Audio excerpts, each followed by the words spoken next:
industrial accidents, ancient solving poisoners, crime, poison chemical prevention. spills. This is Toxic History. Dr. Paul Hein is an emergency medicine physician born and working in San Diego, California. And with that, the mic is yours, Dr. Hein. Thank you, Dr. Blumenberg, for the introduction. Today, we're going to talk about dioxin and the poisoning of Viktor Yushchenko. A quick disclaimer before we begin. Today's topic has an obvious connection to modern events to which I want to be sensitive. Multiple sources on this topic abound from multiple countries, languages, and perspectives. Some of them do conflict, and everything I say should be considered hearsay until proven otherwise. My only hard stance is that humans being poisoned is generally a bad thing. I was to preemptively apologize for any mispronunciations. Our story starts in September of 2004, and things are looking up for Viktor Yushchenko. He started out his career in government running the National Bank of Ukraine, implementing its first currency and successfully defending against a hyperinflation crisis. In 1999, President Leonid Kuchma nominated him to become prime minister, only for Yushchenko to overtake him in popularity and begin a run for the presidency by 2004, with strong support and a predicted victory. On September 5th, 2004, Viktor Yushchenko attends a dinner with his campaign manager, David Zvania, declining to bring security staff and arriving several hours late. This meeting was with the leadership of Ukraine's security service, the SBU. This included Director Igor Shmenchko and Deputy Director and host of the evening, Vladimir Satsiuk, reportedly with Satsiuk's two assistants, depending on which source you read. The topic of the evening was on the stance of the security service in the upcoming election, as well as on recent death threats against Yushchenko. Satsiuk's personal chef made the meal. The four men drank beer, ate boiled crayfish from a communal bowl, and a salad. This was followed by vodka, meats, and cognacs. Depending on where you read, the dinner menu was possibly twice as large with fermented horse's milk, sushi, rye bread, watermelon, sweet cakes, and wine. And one report even reports two Uzbek chefs who were there only to make a signature pilaf dish. The two SBU leads confirmed to Yushchenko that they would remain neutral in the upcoming election. They stayed up until 2 a.m., but when he came home that night, his wife Katerina reported tasting something medicinal on his lips and breath, but Yushchenko denied any known ingestion of anything abnormal. The next day, Viktor Yushchenko became seriously ill with gastrointestinal symptoms and back pain, and was evacuated in Ukraine on September 6 with concern about foodborne illness or chemical exposure. Political opponents blamed his symptoms on his opulent taste caused by sushi watered down with too much cognac. One of them even suggested he should have eaten more patriotic foods, such as pork fat and vodka. On September 10th, he was flown to the Rudolf House Clinic in Vienna for evaluation, where they noted pancreatitis, gastritis, colonic ulcers, intra-abdominal interstitial edema, and paralyzed facial nerves. Poisoning was hotly debated as a possible cause, but no toxin was ever found. This did not stop Viktor Yushchenko from returning to the campaign trail a week later against the advice of doctors and requiring a spinal infusion pump to control the crippling back. As he recovered from the acute phase of his illness, his face became more edematous and eventually jaundiced and pockmarked. By week 6, he had also developed severe leg neuropathy. The Vienna clinic reached out to experts in search of an answer. Professor John Henry of St. Mary's Hospital in London was one of the first people to publicly note that his facial lesions appeared similar to chloracne from dioxin exposure. Graham Bauer, a toxicologist in Amsterdam, agreed, and in late December of 2004 ran a test for 17 dioxins, finding, curiously, only TCDD to be positive at markedly elevated levels. A confirmatory test was performed in January 2005 in Geneva, Switzerland, showing TCDD levels equating to 20 micrograms per kilogram. And compared to the maximum accepted dose of 4 picograms per kilogram per day, Yushchenko's levels were 5 million times higher than an acceptable daily intake. So how are we as toxicologists going to find evidence for where to treat this patient? Starting with the first question, what are dioxins anyway? Dioxins and dioxin-like compounds are a very broad family of compounds, the classic molecules of the group having 1,4-dioxin as their backbone. This 1,4-dioxin is actually non-persistent in the environment and takes additional benzene rings to make them toxic and indestructible. Dioxins and dioxin-like compounds are generally regarded as persistent organic pollutants. They're extremely lipophilic, which results in their bioaccumulation and increased toxicity up the food chain. They're most commonly created as byproducts of incomplete combustion, chlorine bleaching, and the manufacture of pesticides and herbicides. The most famous dioxin is TCDD, which is so famous that many call it dioxin as an incorrect shorthand. It is so toxic that it is a standard to which all others are compared by comparing their toxin equivalency factor to the ratio of any other toxin in the dioxin family to TCDD. TCDD's chlorine slow down hydroxylation of the molecule, which is thought to then be followed by glucuronidation or sulfonation. Notably, pure TCDD is not desirable for any safe reason. Mr. Yushchenko personally reports that in its pure form, it's only made in a handful of labs run by militaries worldwide, some of which are known to exist in Russia and the United States. Certainly raised concern about the involvement of world powers as a potential source of something not found in pure form anywhere else. Half-life estimates vary in human tissue. 7 years is commonly accepted. Half-life of 8.7 years seen in Vietnam veterans. That elimination rate is actually dose-dependent, with half-life decreasing to 5 years in high exposures and rising up even above 10 in low exposures. A study in 2009 did observe a linear relationship once adjusted for age, body fat, smoking, and breastfeeding as well. Primary elimination appears to be by GI tract with a trace remainder in the urine.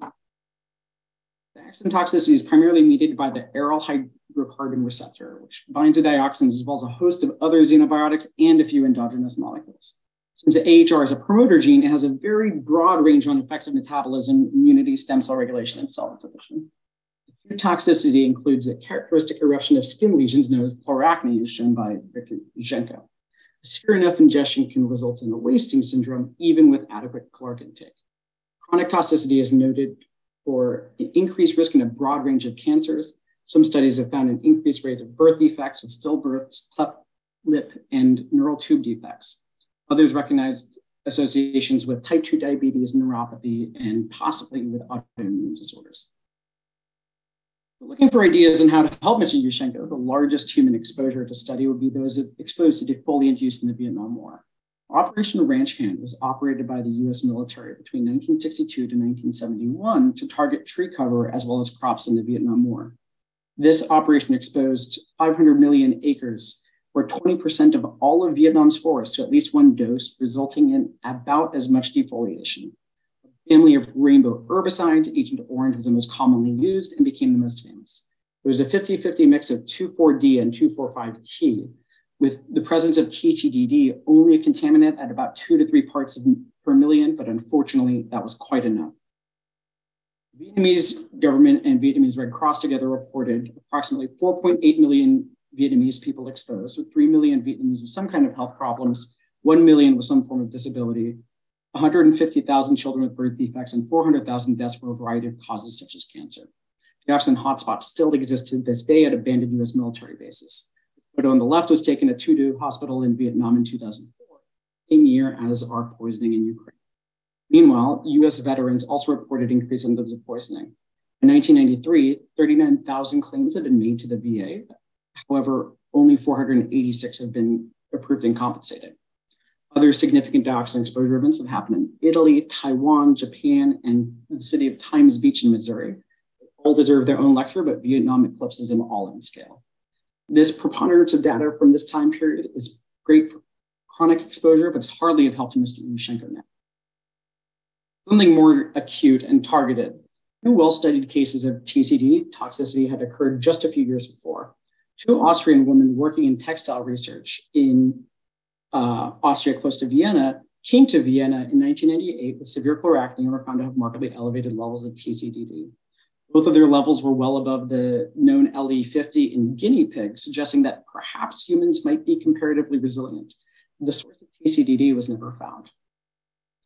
Neither patient had any benefit with steroid or isotretinoin. However, based off of some previous volunteer data, Balestra was actually trialed to enhance fecal elimination, and during their treatment, the half-life of TCDD was noted to be about 1 to 2 years, far shorter than the commonly accepted baseline of stool measurements did show a dose-dependent relationship of fecal elimination to a lesser dose. So with this information in hand, treatment began with a multidisciplinary team based out of Geneva, Switzerland, who published extensive research findings while treating him. Far from normal acne, biopsy of the lesions showed total eradication of sebaceous glands, and instead development of hamartomas and cystic lesions at peak covered 40% of Yushchenko's body. The study authors proposed that chloracne is actually a misnomer. Any incisions in the hamartomas resulted in rapid dystrophic TCDD-induced healing, About 200 samples per month were collected from Yushchenko over 12 months, and he underwent 26 procedures under general anesthesia. Yushchenko's hematomas were found to concentrate TCDD tenfold compared to serum, potentially increasing the volume and distribution and reducing its concentration in tissues where it could be more toxic. Based on 40% body surface area of hematomas at his peak and some very impressive volumetric CT scan calculations, his hematoma compartment was estimated to have a volume of 6,400 cc's, enough to hold 35 micrograms of TCDD. As his TCDD concentration decreased, his hematomas too started to recede. Yushchenko's hematomas also had a strongly increased expression of the CYP450-1A1 enzyme, which is a primary enzyme that metabolizes dioxin. Gene microarrays were used to compare Yushchenko's skin genetic healthy volunteers and found CYP1A1 to be upregulated 172 times baseline at 5 months and 114 times baseline at 11 months.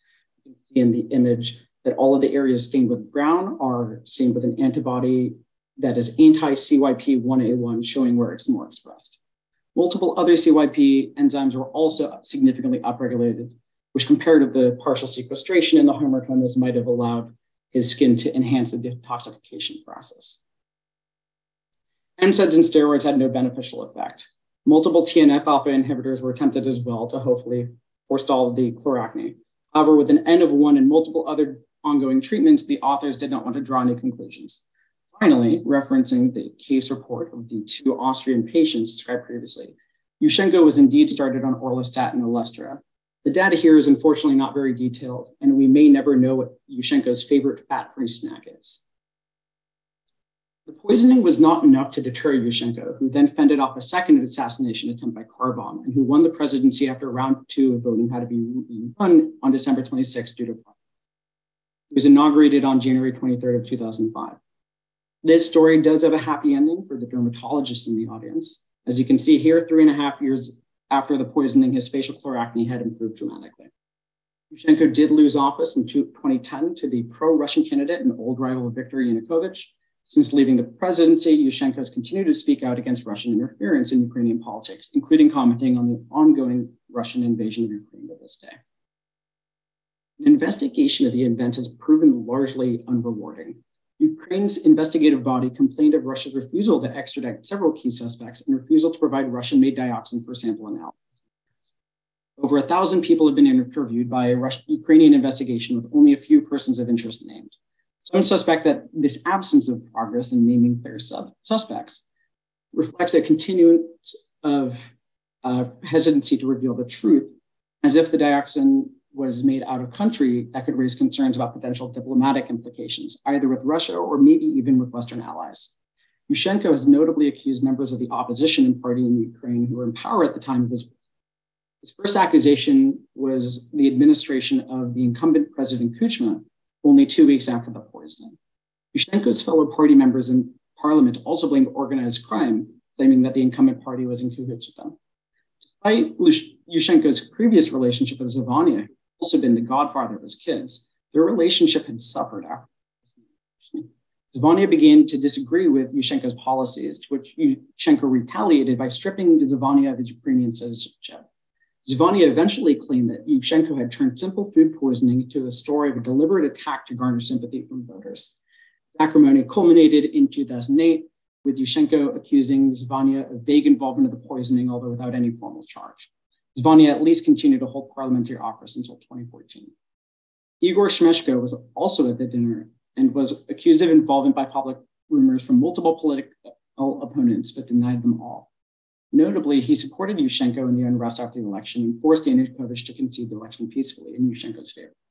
However, this wasn't enough to prevent Yushchenko from firing him in 2005.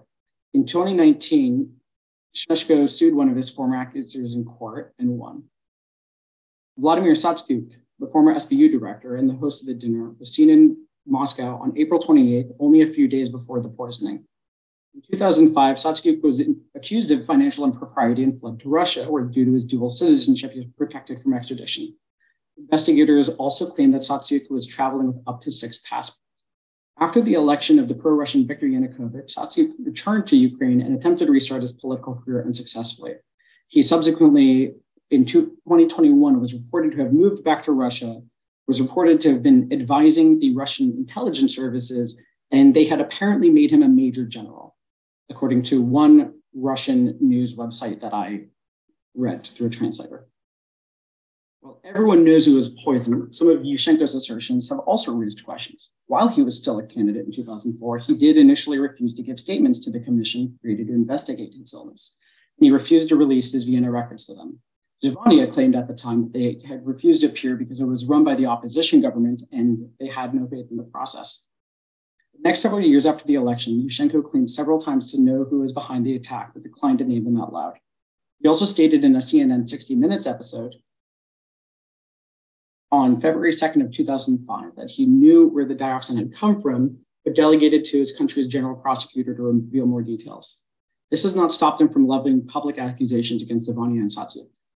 After that dinner and poisoning, all three members of the dinner party had one way or the other fell into Yushchenko's disfavor. Yushchenko fired Shmeshko in 2005, accusing Zhivania publicly of involvement in 2008, and requesting extradition of Satsuk by 2009. Some even doubt that the poisoning happened at the dinner on the night of September 5th.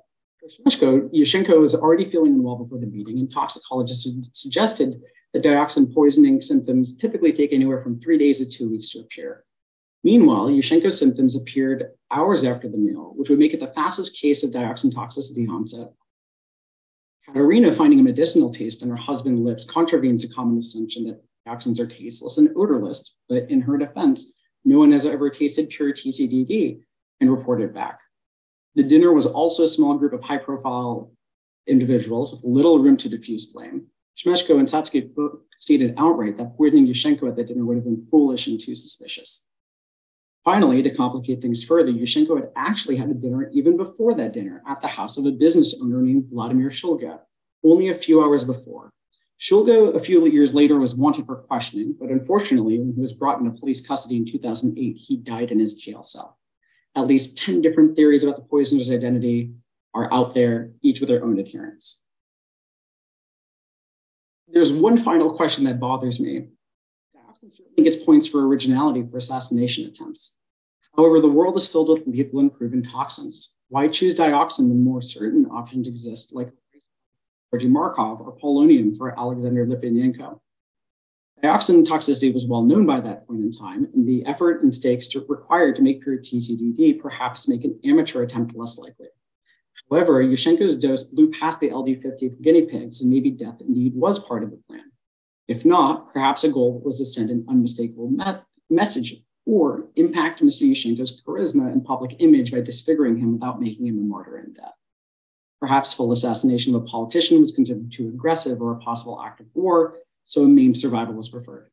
No one has confessed to the deed, and given the current state of political affairs, it's hard to expect open-hearted revelations to come anytime soon. Dioxins are persistent, but thankfully not eternal. Dioxin production is now regulated by the Stockholm Convention on Persistent Pollutants with over 180 parties. Notably, the US is one of the few to have signed but not formally ratified the convention. Average adult daily dioxin intake in the US probably ranges between 0.3 and 3 picograms per kilogram per day.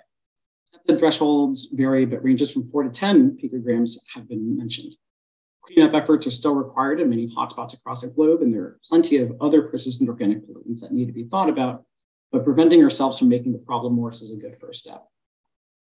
Thank you so much for having me, and thank you for your time. Have a great day.